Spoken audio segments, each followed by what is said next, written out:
Hi, this is Komal Chaudhary and I welcome to all at the YouTube channel GS365। और आज का हमारा session history का class number 4 रहने वाला है, या जहां पर आज का हमारा टॉपिक है हड़प्पा सभ्यता।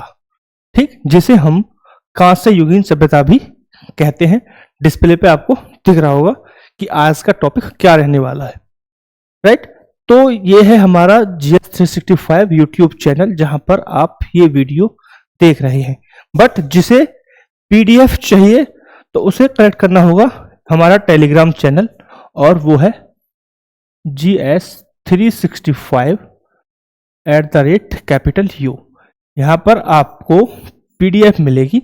जो भी लेक्चर होगा, चाहे वो करंट अफेयर्स से हो, चाहे वो फाउंडेशन का हो, चाहे वो लगन सीरीज हो जहां पर हम दिल्ली पुलिस के रीजनिंग के प्रैक्टिस सेट कर रहे हैं, राइट। सो सभी पीपीटी यहाँ पर अवेलेबल होती हैं, पर डे अपलोड करती जाती हैं, ठीक है। और जो मिस हुई हैं अब से ज़्यादा ध्यान रखा जाएगा कि विद इन आवर जैसे ही क्लास कंप्लीट होगी उसके तुरंत बाद ही आपको पीडीएफ प्रोवाइड करा दी जाएगी, राइट। सो स्टार्ट करते हैं आज का पहला हमारा टॉपिक। हम क्या क्या पढ़ने वाले हैं आज के सेशन में, क्योंकि जब हमें पहले ही पता चल जाता है कि हम क्या क्या पढ़ने वाले हैं तो एटलीस्ट हमें यह पता चल जाता है कि हमारी क्लास किस डायरेक्शन में जाने वाली है। हम आज के सेशन में आने वाले 30 से 40 मिनट या 50 मिनट होगा तो सेशन में क्या क्या कवर करने वाले हैं। तो टॉपिक हमारे हैं सभ्यता के चरण हम देखेंगे पहले, फिर शहरी विशेषताएं, प्रौद्योगिकी और अर्थव्यवस्था देखेंगे, समाज संस्कृति देखेंगे, और पतन के सिद्धांत देखेंगे। जो थ्योरीज आती हैं कि हड़प्पा सभ्यता का पतन क्यों हुआ, ठीक है। अलग अलग विद्वानों का अलग अलग है, तो हम थोड़ा थोड़ा फैक्ट सब के बारे में जान लेंगे। फिर देखेंगे कुछ फैक्ट जो एग्जाम ओरिएंटेड होते हैं, फैक्ट जिसे कहते हैं तथ्य। उसके बाद हाल ही में क्या अपडेट हुआ है हड़प्पा सभ्यता से संबंधित, कोई रिसेंट में भी खोज हुई है या कोई साइट मिली है, ठीक है। तो उन चीजों को हम यहाँ पे देखेंगे। और फिर देखेंगे हम एमसीक्यू और पीवाईक्यूज जो हड़प्पा सभ्यता से संबंधित आते हैं। तो इसका इंपोर्टेंस आप इसी तरीके से लगा सकते हैं कि हड़प्पा सभ्यता से संबंधित एमसीक्यूज बहुत ही नंबर ऑफ एमसीक्यू बहुत ज्यादा हैं और बहुत ही इंपॉर्टेंट टॉपिक रहने वाला है। एग्जाम ओरिएंटेड टॉपिक होता है और हड़प्पा सभ्यता से क्वेश्चन आते ही आते हैं। सो अभी तक आपने अगर प्रीवियस क्लासेस नहीं देखी तो कोई दिक्कत नहीं, वहां से नंबर ऑफ क्वेश्चंस कम होते हैं, बट हड़प्पा सभ्यता में नंबर ऑफ क्वेश्चंस बहुत ज्यादा होते हैं, ठीक है साहब। तो स्टार्ट करेंगे। फर्स्ट टॉपिक हमारा हम देखेंगे, पहले मैप से समझेंगे कि हड़प्पा सभ्यता जो हम बात कर रहे हैं, हड़प्पा सभ्यता की जो हमने बात की है उसके टॉपिक कौन कौन से हैं, लोकेशन कहाँ पे है। तो ओवरऑल जो लोकेशन में दिख पा रही होगी, मैप आप देख पा रहे होगे, तो ये मैप है पूरा जो हल्का हल्का ऐसा है मटीले जैसे कलर का। तो ये क्या है, ये हड़प्पा की लोकेशंस हैं। तो आप देखेंगे कि ज्यादातर जो साइट्स हैं वो वेस्टर्न इंडिया में पड़ती हैं, यानी कि पश्चिमी भारत का हिस्सा है, उत्तर पश्चिमी, और कुछ पाकिस्तान में साइट्स हैं, यानी कि उत्तर पश्चिम पाकिस्तान इंडिया, उत्तर पश्चिम भारत और पाकिस्तान की कुछ साइट्स मिलाकर पूरी हड़प्पा सभ्यता का डेवलपमेंट हमें देखने को मिलता है, ठीक है। मैप हो गया जहां पर आप देख सकते हैं इंपॉर्टेंट साइट्स। हड़प्पा यहाँ पे ये रहा, ठीक है, हड़प्पा हो गया। अरे यार रुक जा,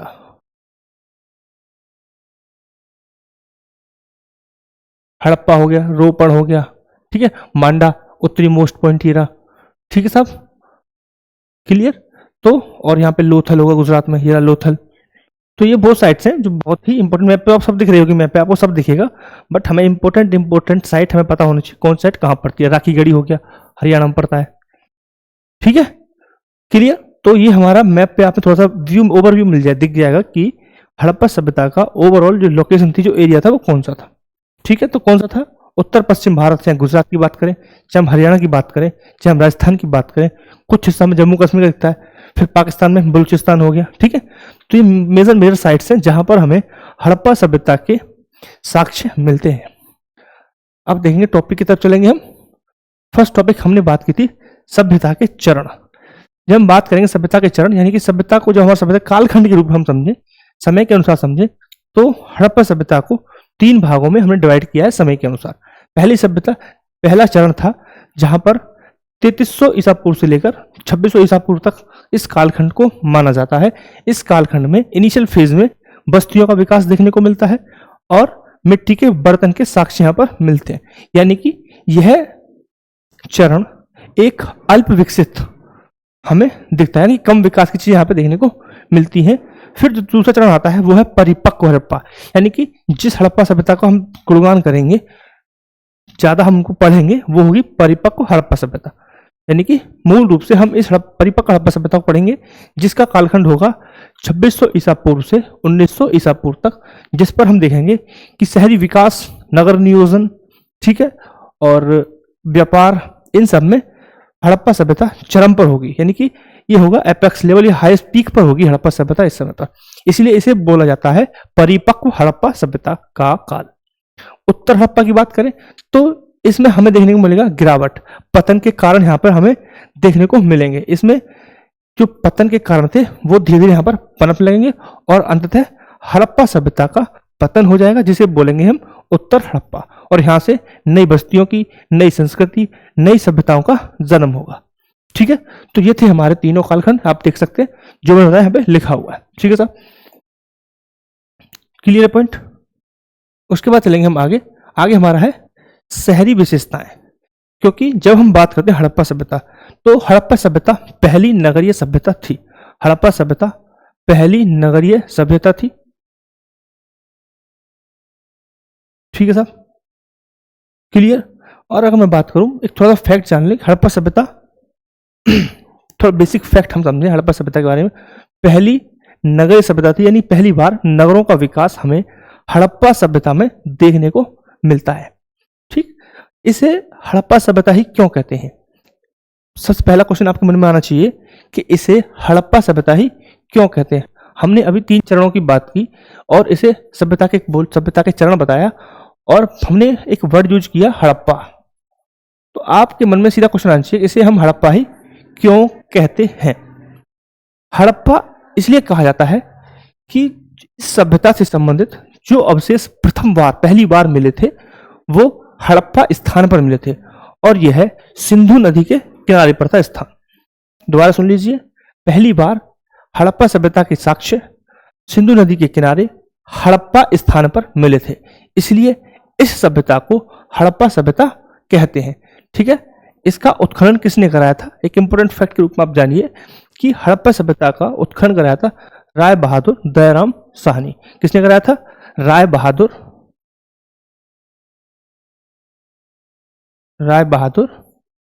दयाराम साहनी। राय बहादुर दयाराम साहनी ने कराया था। कब कराया था? 1921 में। कब कराया था? 1921 में। क्लियर पॉइंट, 1921 में। हड़प्पा सभ्यता की एक और बहुत इंपॉर्टेंट साइट है, वो है मोहनजोदारो। क्या है? मोहनजोदारो। कौन साइट है साहब? मोहनजोदारो। ये बहुत इंपॉर्टेंट साइट है।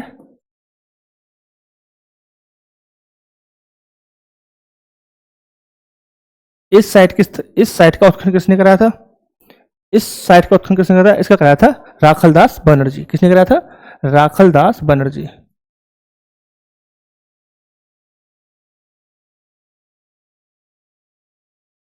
कब कराया था? 1922।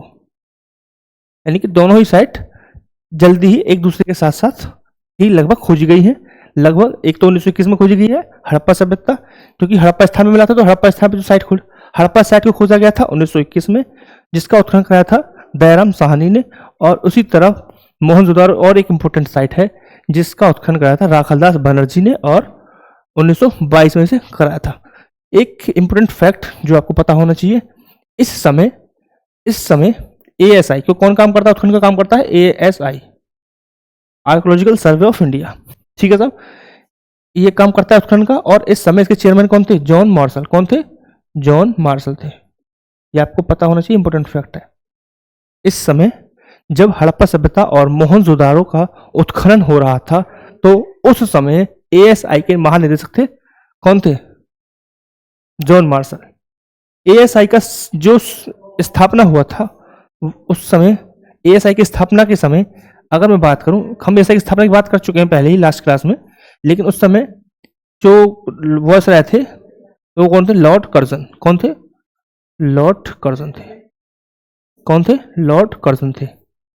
तो ये इंपॉर्टेंट एक फैक्ट था जो आपको पता होना चाहिए। कालखंड क्या था? 1899 से 1905 तक थे लॉर्ड कर्जन। ठीक है, बंगाल विभाजन इन्हीं के समय पे हुआ था। ठीक, क्लियर पॉइंट। एक चीज और समझिए उससे पहले कि सभ्यता और संस्कृति, दो वर्ड हम यूज करने वाले हैं पूरी क्लास में, आने वाले वर्ड्स में। तो सभ्यता और संस्कृति में डिफरेंस क्या होता है ये आपको पता होना चाहिए। सभ्यता और संस्कृति में क्या डिफरेंस होता है? तो अगर हम बात करें पुरातात्विक संस्कृति, एक वर्ड है संस्कृति।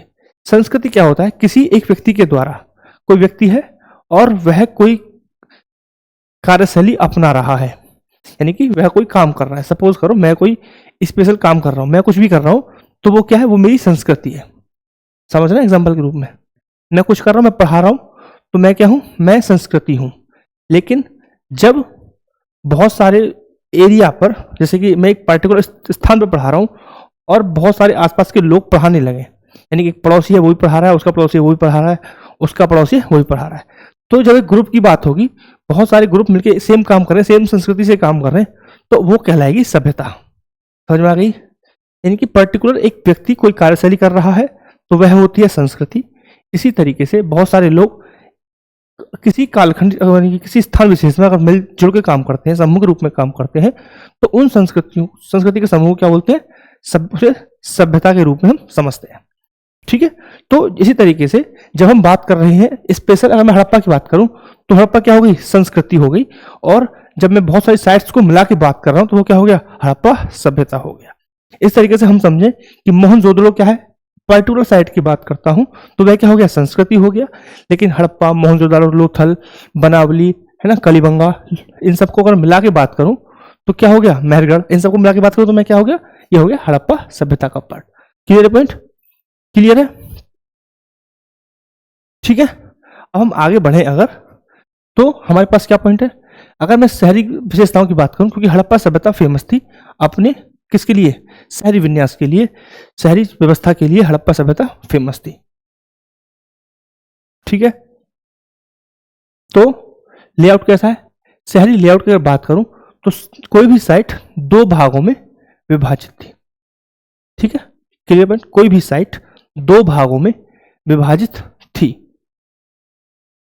जिसमें जैसे कि ये धरातल हो गया और ऐसे हो गया, और यहाँ पे बिल्डिंग बनी हुई है अलग अलग, और यहाँ पे अलग अलग बनी हुई है। ठीक है, ये छोटा एरिया हुआ करता था, ये बड़ा एरिया हुआ करता था, जिसे ऊपरी भाग को क्या बोला जाता है? गढ़ बोला जाता था, और निचले भाग में विभाजित था। ठीक है साहब, क्लियर पॉइंट? दो भागों में था, ऊपरी शहर और निचला शहर। ऊपरी शहर को गढ़ के रूप में माना, कहा जाता था गढ़। जल निकासी व्यवस्था कैसी थी? निरीक्षण छिद्रों के साथ ढकी हुई नालियों के द्वारा, यानी इंजीनियरों का एक चमत्कार के रूप में इसे कहा जाता है। अन्न भंडार और गोदाम वहां पे देखने को मिलते हैं, अधिशेष अनाज के भंडार के लिए उपयोग किया जाता है। महान स्नानागार मोहनजोदड़ो में मिला है, संभवतः यह अनुष्ठान स्नान के लिए इसका उपयोग किया जाता होगा। मानकीकृत ईंटों का प्रयोग किया गया, रेशियो 1:2:4, यानी कि लंबाई, चौड़ाई, ऊंचाई, लंबाई, चौड़ाई और ऊंचाई। ठीक है, अगर हम बात करें ईंटों को लेकर हम बात करें तो कच्ची ईंट, पक्की ईंट, फनीदार ईंट, अलंकृत ईंट और एल साइज की ईंट, एल शेप की, एल शेप में की भी ईंटों का प्रयोग किया जाता था। यानी कि सिंपल क्वेश्चन अगर ये आए कि हड़प्पा सभ्यता के लोग कच्ची ईंटों का प्रयोग करते थे, सही, पक्की ईंटों का प्रयोग करते थे, राइट, फनीदार ईंटों का प्रयोग करते थे, राइट, अलंकृत यानी सजी हुई ईंटों का प्रयोग करते थे, राइट, एल आकार की ईंटों का प्रयोग करते थे, राइट। ठीक, तो दूसरा पॉइंट कि जो इनकी सड़क थी, लेआउट की बात हो रही है तो लेआउट समझिए कि मकान एक तरफ खुल रहे सारे, एक लाइन में बने होते थे, सड़कें एक दूसरे को समकोण पर काटती थी, क्योंकि हड़प्पा सभ्यता अपने नगर विन्यास के लिए ही फेमस है, प्रसिद्ध है, कि आज के समय में भी ऐसे शहर ही कोई मुश्किल बनता होगा जहां पर इतनी उचित व्यवस्था सफाई की हो, इतनी उचित व्यवस्था सड़कों की हो, जैसी व्यवस्था हमें हड़प्पा सभ्यता में देखने को मिलती है। ठीक, तो हम अगर समझें पूरी चीज को, अगर इन पॉइंट्स को मैं समराइज करके दोबारा से बताऊं तो वास्तुकला की अगर हम बात करें, पहले हमने बात की नगर विन्यास की, जहां पर हमने देखा कि सड़कें एक दूसरे को समकोण पर काट रही हैं, मकान एक बिल्कुल लाइन से बने हुए हैं, ठीक है, ईंटों का प्रयोग 4 2 1 लंबाई चौड़ाई ऊंचाई, या फिर 1 2 4 ऊंचाई चौड़ाई लंबाई। आप देख सकते हैं किस तरीके से आप पढ़ रहे हैं। ठीक है, अगर हम वास्तुकला को समझें, वास्तुकला यानी कि भवन निर्माण। ठीक है, तो हम एक सिंपल सा पॉइंट है कि इसका प्रारंभ वास्तुकला यानी कि मकानों का बनना, भवनों का निर्माण सबसे पहले सिंधु वासियों के द्वारा ही प्रारंभ किया गया था। एक इंपॉर्टेंट फैक्ट है कि भवन निर्माण का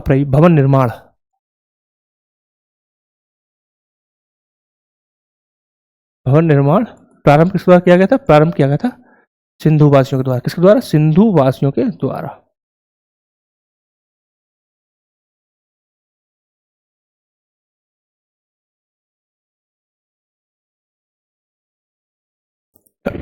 सॉरी। तो सिंधु वासियों के द्वारा प्रारंभ किया गया था नगर सुरक्षा के लिए। इसको चारों तरफ से दीवार से घेरा बना के रखते थे, जिसे प्राचीर। ठीक है, दूसरा सड़कें समकोण पर काटते हुए बता दिया गया, और सड़कों के साइड में किनारे पर नालियों की उत्तम व्यवस्था थी, जिससे आज के डेट में हम देखते हैं, प्रेजेंट में भी पत्थर से ढका रहता, पत्थर से ढक के रखते हैं और उसे हटाकर सफाई करने की व्यवस्था होती है। तो वो व्यवस्था जो हम आज देखते हैं वह आज से बहुत साल पहले हड़प्पा सभ्यता में भी हमें देखने को मिलती है। घरों का निर्माण हमेशा सड़कों के किनारे होता था। दूसरा पॉइंट, भवन 2 मंजिल भी थे, यानी कि भवन ऐसा ही सिंगल मंजिल थे, भवन 2 मंजिल भी थे, 2 मंजिल भवन भी थे। ठीक है साहब, नेक्स्ट क्या है? भवन 2 मंजिल भी हुआ करते थे। हर घर में रसोई, स्नानागार, आंगन, ये सब की व्यवस्था हमें देखने को मिलती है। यानी कि जब हम बात करें हड़प्पा सभ्यता, तो आज के टाइम में वर्तमान में भी जो व्यवस्थाएं एक उचित और एडवांस्ड शहर में दिखती हैं, वह हमें हड़प्पा सभ्यता में देखने को मिलती हैं, जहां पर प्राइवेसी और इन सब चीजों का ध्यान रखा गया। ठीक, अब हम बात करेंगे प्रौद्योगिकी और अर्थव्यवस्था, यानी तकनीकी और अर्थव्यवस्था के संबंध में साक्ष्य। तो उपकरण के रूप में अगर हम बात करें, तांबे और कांसे से बने, तांबे और कांसे का प्रयोग किया गया, लेकिन लोहे का प्रयोग हमें नहीं मिला है। तो क्वेश्चन अगर ट्रैप बनेगा, तो ट्रैप यहीं से बनेगा कि सिंधुवासी सभ्यता के लोग लोहे से परिचित थे। तो आप सब बोल देंगे जब इतने उचित, इतने एडवांस थे वो, तो मे भी लोहे से भी परिचित होंगे, बट वह लोहे से परिचित नहीं थे। वजन और माप के लिए चट से बने घनाकार वजन का प्रयोग करते थे और इसका व्यापार में उपयोग किया जाता था। व्यापार आंतरिक राजस्थान गुजरात होता था और बाहरी मेसोपोटामिया, जिसे मेलुहा कहा जाता था। यानी कि ये प्रूफ मिला है मोहरों से, जहां पर हड़प्पा सभ्यता की मोहर मिली है मेसोपोटामिया में, और मेसोपोटामिया की मोहर मिली है कहां पर? हड़प्पा सभ्यता के राजस्थान और गुजरात से, जहां पर हमें आंतरिक व्यापार के संबंध में जानकारी मिलती है। शिल्प के संबंध में देखें तो मन का बनाना, मिट्टी के बर्तन, धातु विज्ञान, मोहर, नक्काशी, इन सब का हमें एज ए व्यापार के रूप में हम देख सकते हैं। इनका प्रयोग, शिल्प का प्रयोग हमें देखने को मिल रहा है, जिनका प्रयोग व्यापार में भी और आंतरिक प्रयोग के लिए भी किया गया है। अगर हम बात करें कृषि व्यवस्था की, कृषि को समझूं मैं, कृषि को जानने की कोशिश करूं, तो कृषि के रूप में जब हम समझते हैं चावल के उत्पादन का साक्ष्य है। ठीक है, कृषि को जाने, कृषि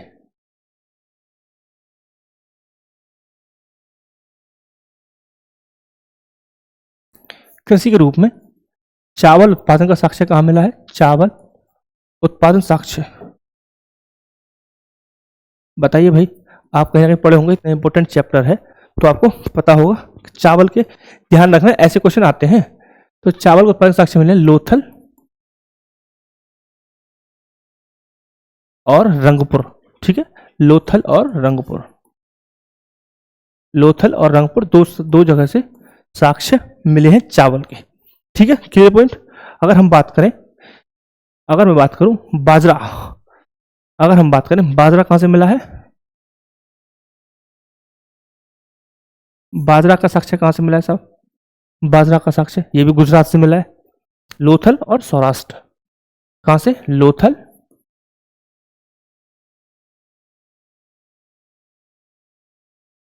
सौराष्ट्र।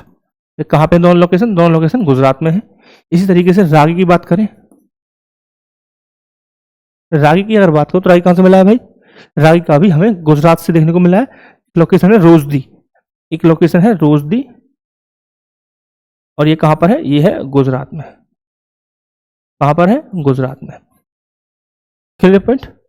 हल्के ऐसे ही अगर हम और लोकेशन भी देखें तो सब लिख नहीं सकते बोर्ड पे, सुन लीजिए। अगर हम बात करें एक प्रयोग, हल के प्रयोग से संबंधित है कलीबंगा। कलीबंगा कहाँ का लोकेशन है? राजस्थान का लोकेशन है।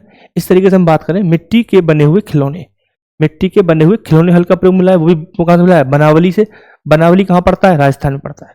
तो हल के प्रयोग अगर हम बात करें, हल के प्रयोग हमें दो जगह से मिलते हैं। कहाँ से? कलीबंगा से और बनावली से। आप याद इस तरीके से रख सकते हैं कि कौन से स्टेट में पड़ता है।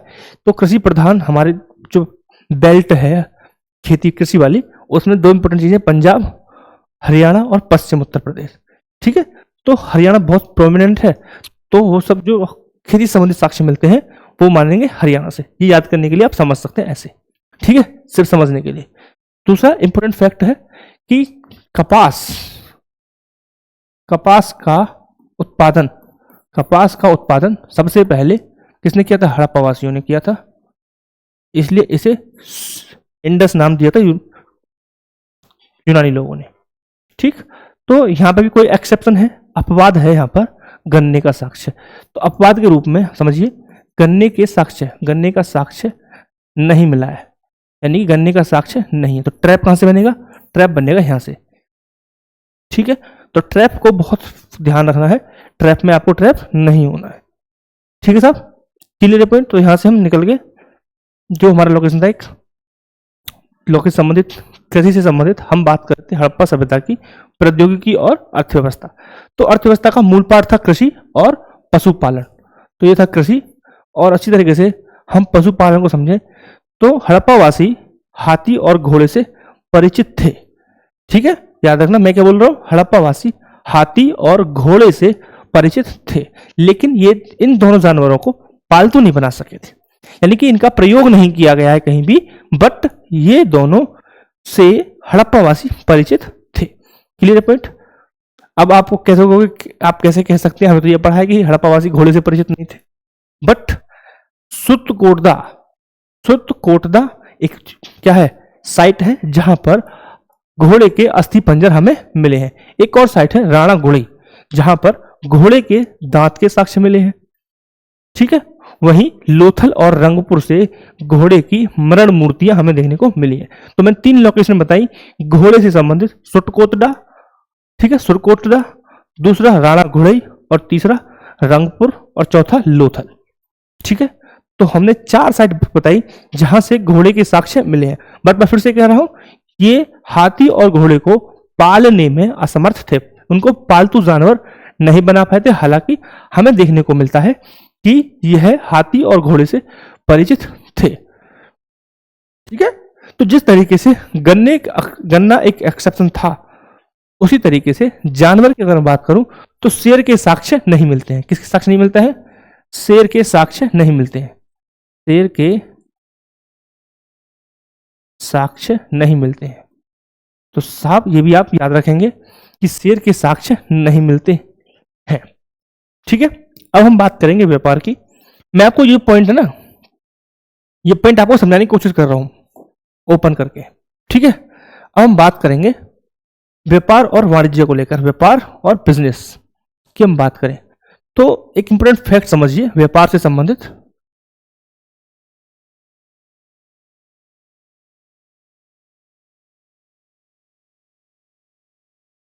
मुद्रा का प्रचलन नहीं था। अब आप कहेंगे जब मुद्रा का प्रचलन नहीं तो व्यापार कैसे होता था भाई? तो व्यापार होता था बार्टर सिस्टम से। कौन सा system? Barter system. Barter system क्या होता है? बार्टर सिस्टम ऐसा होता है कि आपको, जैसे कि मुझे चाहिए आपसे, मेरे पास है पेन और किसी व्यक्ति से मुझे चाहिए बुक। ठीक है, मेरे पास क्या है? मेरे पास पेन है, मुझे चाहिए बुक।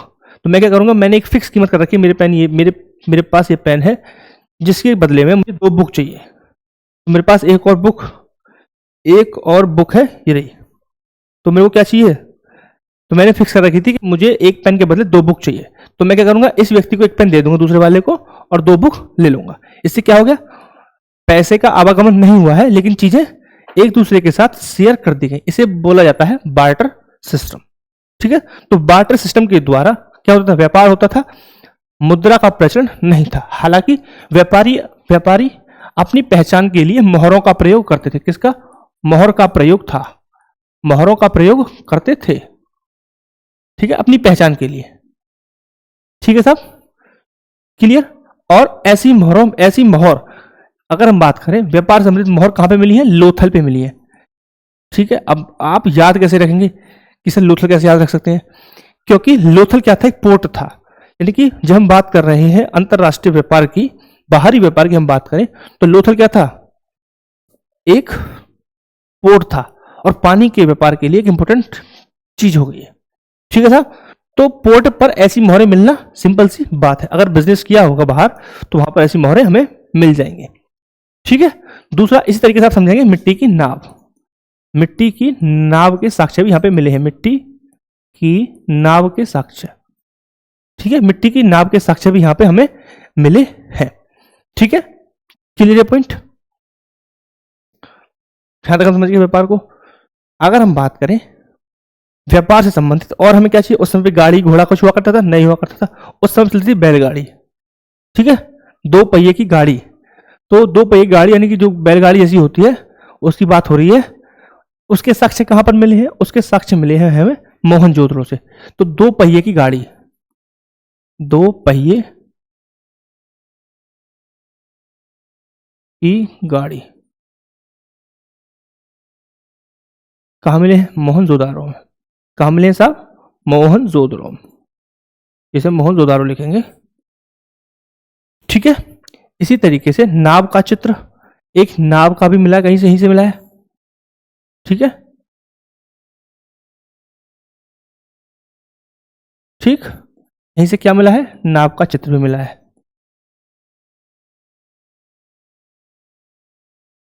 नाव का चित्र भी यहीं से हमें मिला है। ठीक है, क्लियर। ठीक, अगर एक और लोकेशन की बात करूं मैं, चंदूड़ो, यहां से हमें मिला है चार पहिए की गाड़ी का चित्र।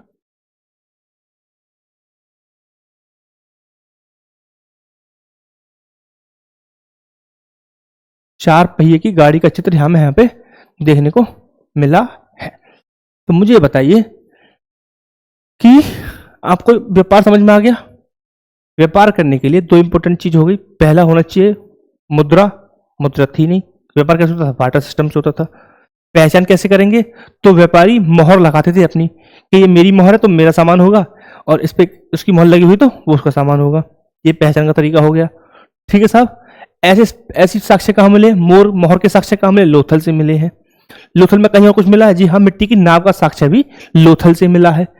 ठीक, लेकिन कहीं और साइड से लोथल तक सामान लाने के लिए कुछ चाहिए, तो उस समय दो पहिए गाड़ी होती थी, उसका साक्ष्य कहाँ मिला है? मोहनजोदाड़ो में मिला है। ठीक, इसी तरीके से वहां पर मोहनजोदाड़ो कुछ और भी मिला है। जी हाँ, नाव का चित्र वहां पर मिला है मोहनजोदाड़ो से। ठीक, क्या कोई बड़ी गाड़ी भी देखने को मिलती है? जी हाँ, चार पहिए की गाड़ी भी देखने को मिली है। जो काम मिली है? चंदूड़ो से मिली है। Clear point, clear. ठीक, अब देखो, मैंने अभी थोड़ी देर पहले बताया था कि लोथल क्या था? एक पोर्ट था। ठीक, लोथल क्या था? पोर्ट था। दूसरी बात, एक और पोर्ट है गोदीवाड़ा। जब हम पोर्ट की बात कर रहे हैं, पानी के व्यापार की बात कर रहे हैं, सिंपल सी बात है, पोत निर्माण, जो जहाज होते हैं छोटे छोटे, उनका निर्माण और नावों के निर्माण में से क्या पता चल रहा है कि समुद्री व्यापार भी होता था। हम पहले बात कर चुके हैं कि पोर्ट की बात हो रही है, सब चीज की बात हो रही है, तो क्या है? समुद्री व्यापार के भी हम साक्ष्य के रूप में से समझ सकते हैं कि उस समय पे समुद्री व्यापार भी हुआ करता था। ठीक है साहब, क्लियर पॉइंट। अगर हम थोड़ा आगे चलें, आगे हम समझे समाज को लेकर थोड़ी सी चीजें समझे, तो समाज कैसा था? समाज से पहले लिपि कैसी है? लिपि चित्रात्मक है, अभी भी अलिखित है, अपठित है। ठीक है, यानी कि अभी तक इसको पढ़ा नहीं गया। अलिखित मतलब वर्ण के रूप में लिखी हुई नहीं है, चित्रात्मक है। चित्र कैसे है? जैसे कि मछली हो गया, है ना, ऐसे चित्र है। अगर कला की बात करें तो नृत्य करने वाली लड़की मिली है, कांस्य की मूर्ति मिली है मोहनजोदाड़ो से। दाढ़ी वाली पुजारी की मूर्ति मिली है जो स्टेटाइट की है, कहां से मिली है? मोहनजोदाड़ो से मिली है। धर्म की बात करूं तो प्रकृति, मातृ देवी और आदि शिव, जिसे पशुपति बोला गया है, की पूजा हमें देखने को मिलती है। ठीक है, तो हड़प्पा सभा में हम बात कर रहे हैं तो प्रकृति, मातृ देवी, ठीक है, और आदि शिव की पूजा हमें देखने को मिलती है। दफनाने को लेकर बात करूं तो साधारण कब्रें, कभी कभी मिट्टी के बर्तन और आभूषणों के साथ दफनाया जाता था। यानी अंतिम संस्कार की हम बात करें तो ये तो बहुत सिनॉप्सिस बहुत छोटा है, फिर से हम थोड़ा डिटेल समझते हैं। तो पहले समझेंगे हम धर्म को, पहले समझेंगे हम धर्म को। धर्म कैसा था? तो सिंधु घाटी के धर्म की अगर हम बात करें तो कोई स्पेसिफिक, कोई विशेष तरीके से, या फिर कोई मंदिर हो गया, जैसे कि हम बात करें आदि शिव, माता देवी, प्रकृति, ऐसे साक्ष्य मिले। तो मोहनजोदड़ो में, सॉरी, सिंधु घाटी सभ्यता में कोई भी मंदिर का अवशेष नहीं मिला है, ठीक है, जिससे हम ये कह सके कि यहाँ पे कोई स्पेशल धर्म था। तो मंदिर का अवशेष नहीं मिला है, फर्स्ट पॉइंट, मंदिर का अवशेष नहीं मिला है, सबसे पहला इंपॉर्टेंट पॉइंट तो ये हो गया। ठीक है साहब,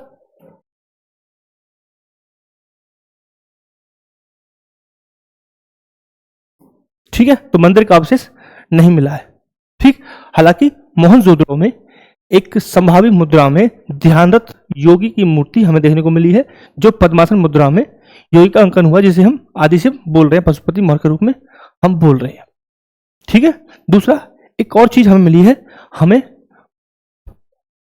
स्वास्तिक का निशान,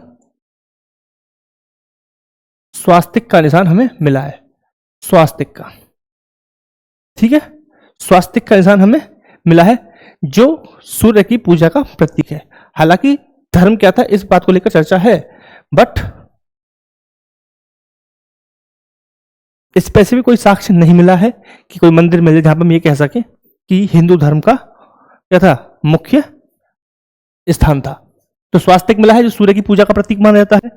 ठीक है, एक आदि शिव की हम बात कर रहे हैं, उनकी मूर्ति मिली है, राइट। अगर हम बात करें अंतिम संस्कार को लेकर, तो 3 प्रकार के संस्कार यहां पर हमें देखने को मिलते हैं। अंतिम संस्कार, अगर हम अंतिम संस्कार की बात करें, अंतिम संस्कार, तो 3 प्रकार के संस्कार हमें देखने को मिलते हैं। फर्स्ट में क्या होता है, पूर्ण समाधिकरण, सॉरी दाह संस्कार, दाह संस्कार फर्स्ट है, दाह संस्कार। दूसरा पूर्ण समाधिकरण,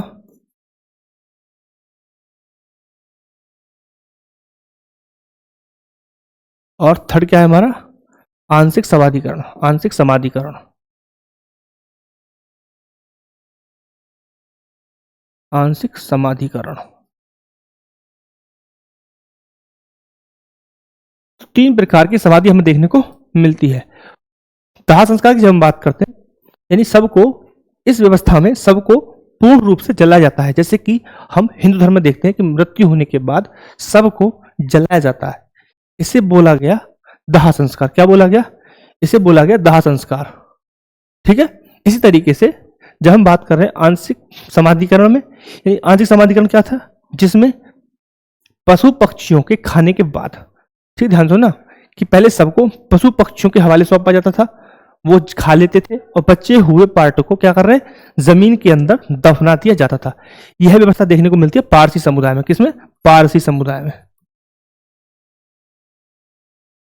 ठीक है, और यह मिलती है हिंदू धर्म में। ठीक है, पूर्ण समाधिकरण यानी कि पूरे शरीर को दफनाना, तो यह मिलती है मुस्लिम में। कहां मिलती है? मुस्लिम।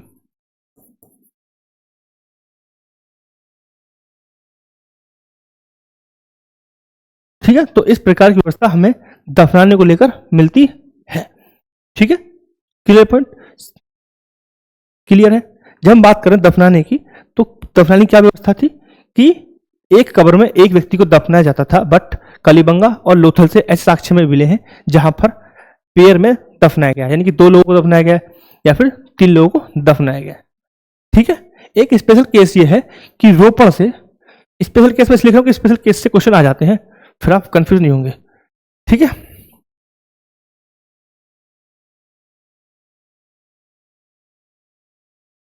तो भाई रोपण से साक्ष्य मिला है कुत्ता दफनाने का, कुत्ता को दफनाने का, कुत्ते को दफनाने का साक्ष्य मिला है रोपण से, ये आप याद रखेंगे। ठीक है, और रोपण से ही बकरे को दफनाने का साक्ष्य मिला है। ठीक है, तो यहीं से मिला है एक बकरे को दफनाने का साक्ष्य।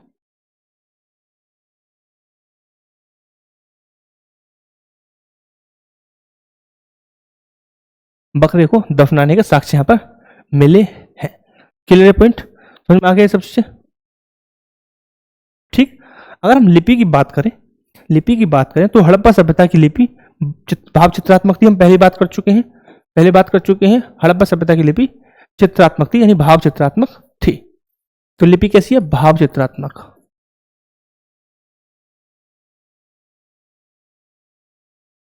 भाव चित्रात्मक लिपि है जो यह मानी जाती है कि पहले दाएं से बाएं लिखी जाती थी फारसी लिपि की तरह, और कुछ बाएं से दाएं लिखी जाती थी ब्रह्म लिपि की तरह। दोबारा सुन लीजिए, अगर लिपि की बात करें तो यह लिपि है भाव चित्रात्मक। ठीक है, क्लियर पॉइंट। दूसरा पॉइंट है लिखी कैसे जाती थी? तो लिखने के लिए पहले दाएं से बाएं फारसी लिपि की तरह और फिर बाएं से दाएं ब्रह्म लिपि की तरह, दोनों तरीके से लिखी जाती थी। Clear point? क्लियर। चलो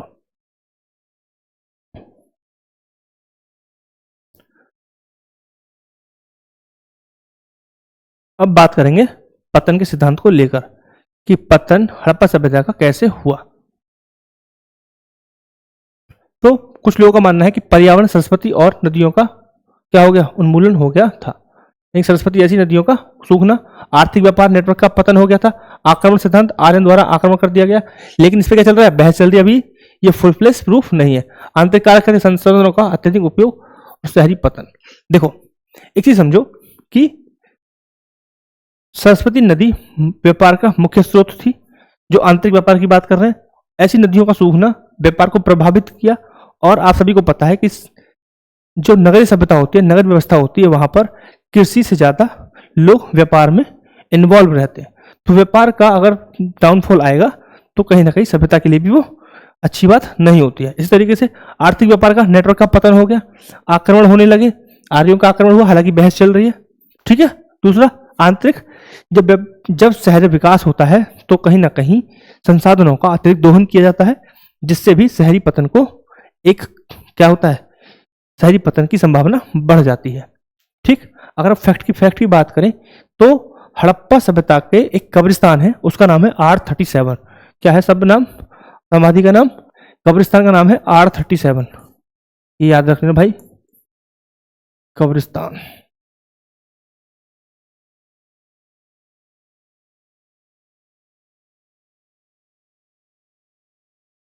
समाधि R37, ये याद रखना, इंपॉर्टेंट फैक्ट था जो मुझे आपको बताना था। ठीक है, क्लियर पॉइंट? ठीक है साहब। और इससे संबंधित कुछ और चीजें आगे क्वेश्चन है फिर की फैक्ट देख लीजिए, आप फैक्ट समझ लीजिए। समय काल कितना है? 2500 से 1750 सॉरी। स्थान की बात करें तो पाकिस्तान और भारत के उत्तर पश्चिम भाग में पंजाब, हरियाणा, राजस्थान, गुजरात, उत्तर प्रदेश, ये भारत के इलाके हैं। और पाकिस्तान को भी इसमें शामिल नहीं किया गया, लेकिन पाकिस्तान को मिलाकर ही बोला जाता है। सॉरी। ठीक है। दूसरा, प्रमुख स्थल कौन से? हड़प्पा, मोहनजोदारो, लोथल, कलिबंगा, धौलावीरा, सुरकोटदा। ठीक है साहब। नगर नियोजन, ग्रिड पैटर्न, ढकी नाली, ईंटों के मकान थे। धार्मिक विश्वास की बात करें तो माता देवी, पशुपति, वृक्ष, पशु पूजा, इन सब के साक्ष्य में देखने को मिलते हैं। Clear point? धार्मिक लिपि क्या है? चित्रात्मक है, अब तक अपठनीय है। कला, नर्तकी की मूर्ति मिली है, कांसे की एक पुजारी की मूर्ति मिली है जो स्टेटाइट की है। व्यापार की बात करें तो मेसोपोटामिया के साथ साक्ष्य हमें मिलते हैं व्यापार के रूप में। मुख्य फसल क्या थी? कपास। दुनिया में सबसे पहले इन्होंने उपजाई थी। पतन के कारण क्या थे? जलवायु परिवर्तन, नदी का सूखना, व्यापार का पतन एक मुख्य रीजन के रूप में हम देख सकते हैं। ठीक है। एसएससी के द्वारा पूछे गए सामाजिक प्रश्न कौन कौन से हो सकते हैं? हड़प्पा मोहरों में इस्तेमाल की जाने वाली मुख्य सामग्री क्या थी? तो क्या थी? स्टेटाइट थी। बहुत ही इंपॉर्टेंट है, याद रखना कि हड़प्पा सभ्यता की मोहरों में प्रयोग की जाने वाली सामग्री कौन सी थी? तो कौन सी थी साहब?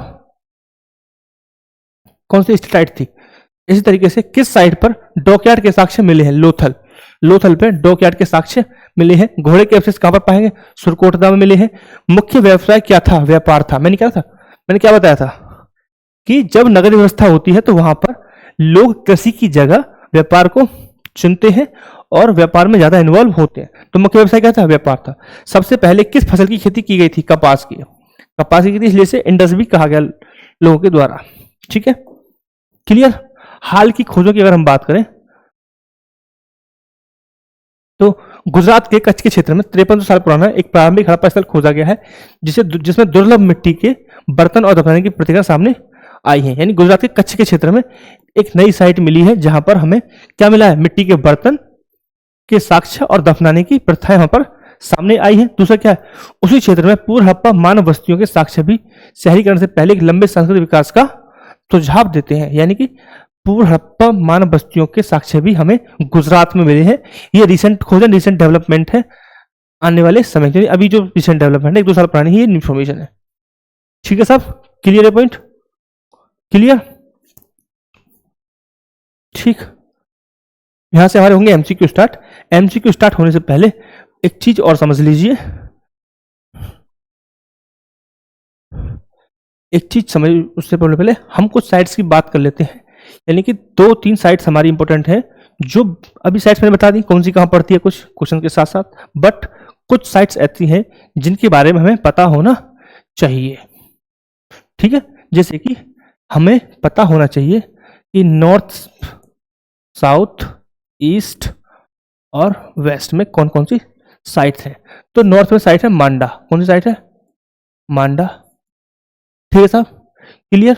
और इसी तरीके से अगर हम बात करें पूर्व में कौन सी है? आलमगीरपुर। कौन सी है? आलमगीरपुर।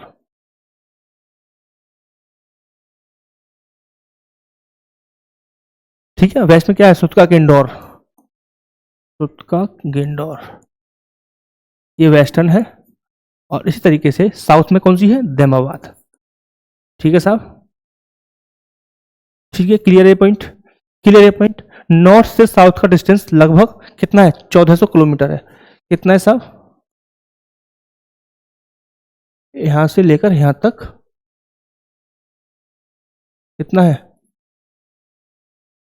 1400 किलोमीटर है। और यहां से यहां तक कितना है साहब बताइए? यहां से तक कितना है? यहां से 1600 किलोमीटर। कितना? 1600 किलोमीटर। ये आपको पता होनी चाहिए, बहुत ही बेसिक इंफॉर्मेशन है, ये आपको पता होना चाहिए।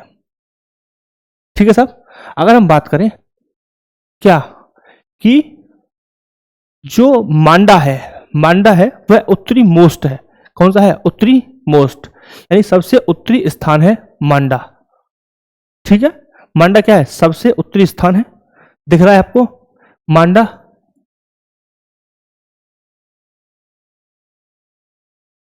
उत्तरी स्थान है। मुझे बताइए, उत्तरी स्थान है, यह किस नदी के किनारे बसा हुआ है? तो कश्मीर ये उत्तरी स्थान है और कश्मीर का हिस्सा है। किसका? कश्मीर। ठीक है, कश्मीर। क्लियर? और मेरे को ये बताइए बाबूजी, कश्मीर कौन सी नदियां हैं? चिनाब नदी के किनारे है। किसके किनारे है? चिनाब नदी के किनारे है। याद रखना, चिनाब नदी के किनारे।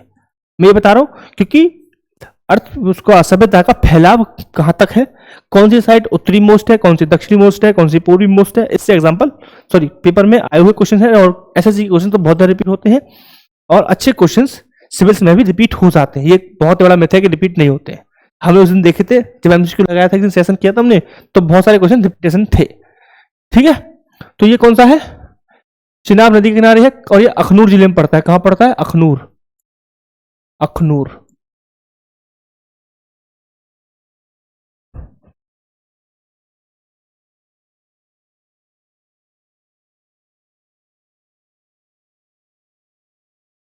अखनूर जिले में। और इसकी खोज किसने की थी? जगपत जोशी ने। जगपत जोशी और मधुबाला ने।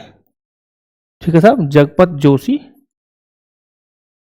एवं मधुबाला। ठीक है, तो ये तो हो गया मांडा का। इसी तरीके से हम बात करें आलमगीरपुर। आलमगीरपुर इस तरीके से हम बात करें आलमगीरपुर, आप सबको दिख रहा है ईस्टर्न है, तो कौन सा स्थान है? पूर्वी है। पूर्वी स्थल है। कौन सा स्थल है जी? पूर्वी स्थल है। कौन सी नदी के किनारे पड़ रहा है बताइए जरा? किस नदी के किनारे पड़ रहा है? यह पड़ेगा हिंडन नदी के किनारे। हिंडन नाम सुना होगा। हिंडन कहाँ है? हिंडन उत्तर प्रदेश में। हिंडन नदी, हिंडन नदी के किनारे। एक मिनट, हिंडन नदी के किनारे।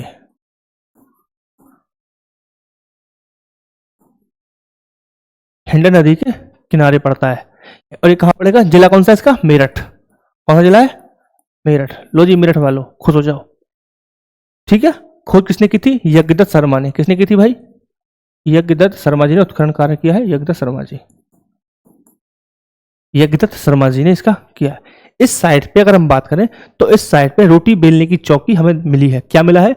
रोटी बेलने की चौकी मिली थी। क्या मिली थी? रोटी बेलने की चौकी, चकला।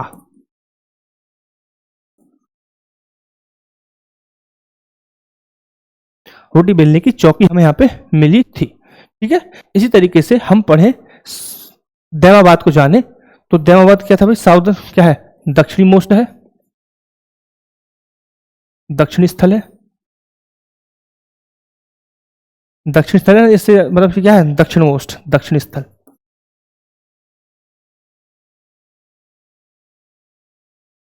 दक्षिण स्थल है। किस नदी के किनारे बसा हुआ है भाई? प्रवरा नदी के किनारे। किसके? प्रवरा नदी के किनारे। प्रवरा नदी के किनारे। और इसका स्थान है अहमदाबाद जिला।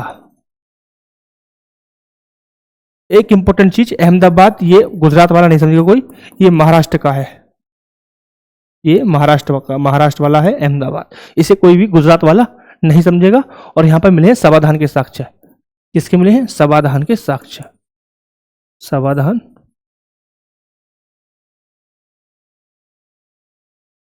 समाधान के साक्ष्य हमें देखने को मिले। ये हमारा हो गया क्या? दैवाबाद से संबंधित फैक्ट। अब कौन सा बचा? ये बचा वेस्टर्न वाला। ठीक है, सुतका गेंडोर।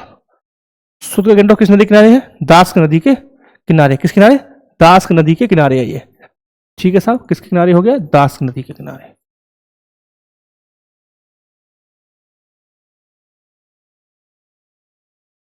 दास्क नदी के किनारे। ठीक है साहब, किसने खोज की थी? मार्क आरएल आइंस्टीन ने। कोई इंपॉर्टेंट नहीं है क्योंकि एक विदेशी पर्सन है। ठीक है, क्लियर। तो यह है दास नदी के किनारे है, और यह पश्चिमतम पॉइंट है। कौन सा है? पश्चिमतम।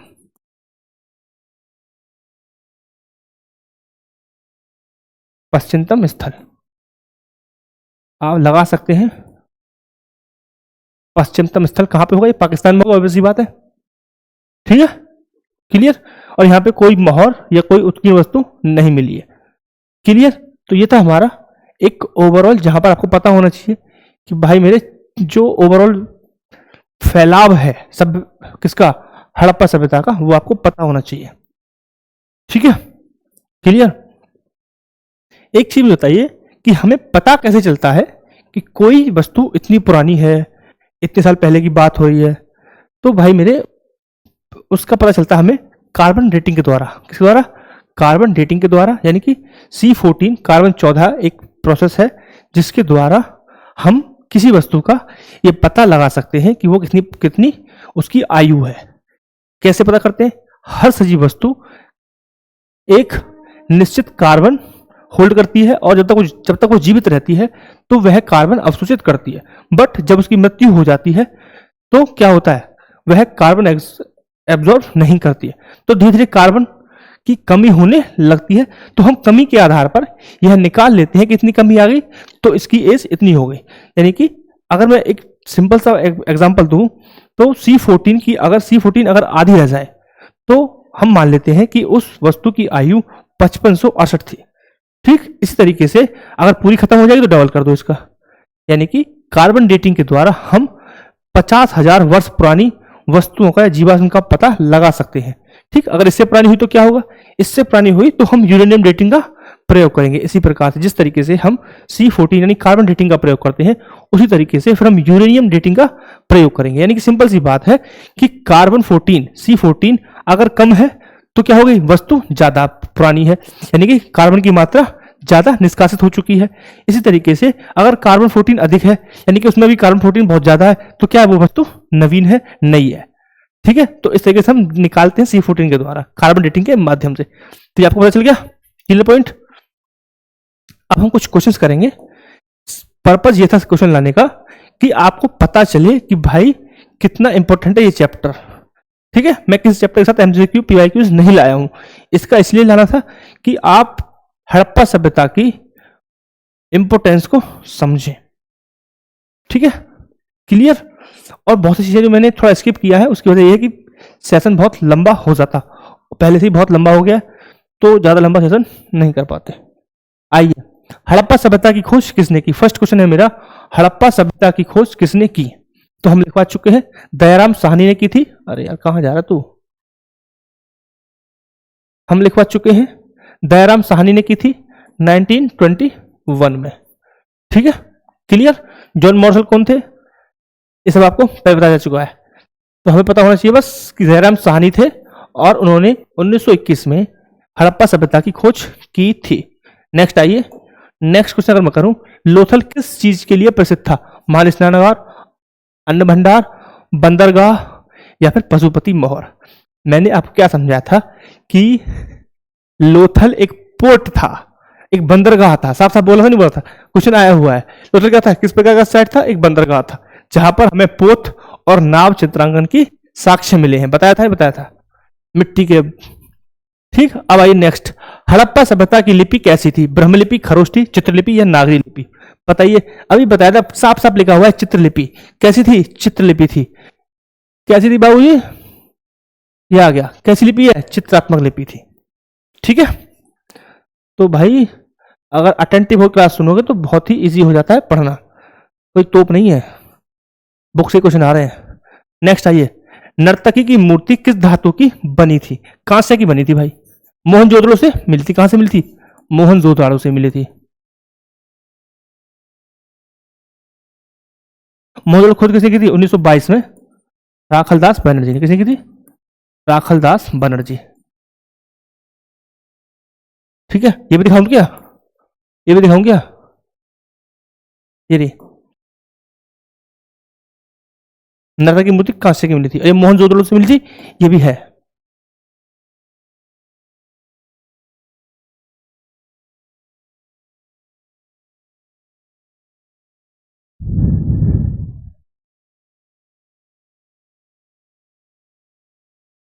चलो है, पढ़ा था हमने, बताया था मैंने।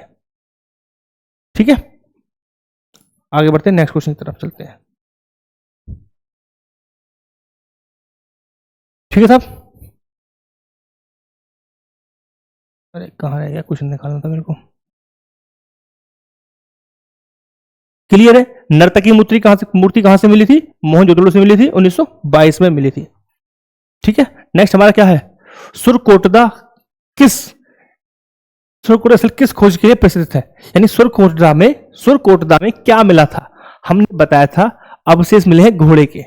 3 लोकेशन बताई थी, लोथल, रंगपुर, राणा घोड़ई और सुरकोटदा, जहां पर घोड़े के अवशेष मिले हैं। कहीं पर जबड़ा मिला है, कहीं पर घोड़े के अवशेष मिले हैं। हालांकि हड़प्पा सभ्यता के लोग घोड़े को पालने में सफल नहीं हुए थे। ठीक है, नेक्स्ट हमारा क्वेश्चन क्या है? सिंधु घाटी सभ्यता में किस प्रकार स्थल पर महान स्नानागार मिला है? इस महान स्नानागार कहां मिला है? मोहनजोदड़ो में मिला है। ठीक है, क्लियर। चलो आगे आते हैं, हड़प्पा सभ्यता में किस धातु का प्रयोग नहीं हुआ है? तांबा हुआ है, कांसा हुआ है, सोना हुआ है, लोहे का प्रयोग नहीं हुआ है। बताया था एक्सेप्शन है, तो भाई एक्सेप्शन से क्वेश्चन बनेंगे, एक्सेप्शन ही याद रखना है ज्यादा।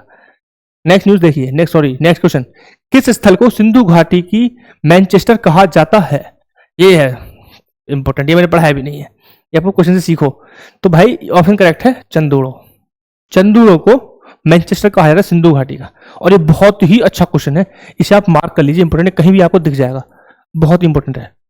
अगर ऐसे देखे तो चुरा लेंगे इसे यहां से, बहुत अच्छा क्वेश्चन है।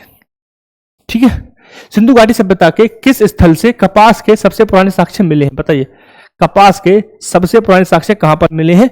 मेहरगढ़। मेहरगढ़ से ही सबसे पुराने खेती के साक्ष्य मिले हैं, कृषि के सबसे पुराने साक्ष्य मिले यहां से, कृषि के सबसे पुराने साक्ष्य। और मेहरगढ़ कहां पड़ता है? पाकिस्तान में पड़ता है, पाकिस्तान के बलूचिस्तान में पड़ता है। ठीक है साहब, एक मिनट, पाकिस्तान में पागल बना दिया है, तो है पागल था और मैंने कुछ बना ज्यादा दिया है। ठीक है साहब, चलो नेक्स्ट आते हैं, और नेक्स्ट हमारा है, सिंधु घाटी सभ्यता की मुद्रा किस पत्थर से बनाई जाती थी? सिंधु घाटी सभ्यता की मुद्रा किस पत्थर से बनाई जाती थी? तो भाई पहले क्वेश्चन करते हैं, मुद्रा नहीं मोहर की बात हो रही होगी, मुद्रा का प्रश्न था ही नहीं, तो ये हो गया गलत। तो भाई यहाँ रहेगा मोहर, तो आप मोहर से बताएंगे किसका होता था मोहर। यहाँ लिखा हुआ है स्टेटाइट, ये गलत लिखा हुआ है, लेकिन स्टेटाइट ही था, स्पेलिंग गलत है बस। ठीक है, तो मजा आया होगा हड़प्पा सभ्यता पढ़ के, कुछ क्वेश्चंस कर लिए तो आपको पता चल गया होगा कि भाई मेरे कोई ज़्यादा बड़ी रॉकेट साइंस है नहीं। ठीक है, सो मौज लीजिए, पढ़ाई कीजिए और मस्त रहिए। Thank you very much for the watching this video. Subscribe भी कीजिए।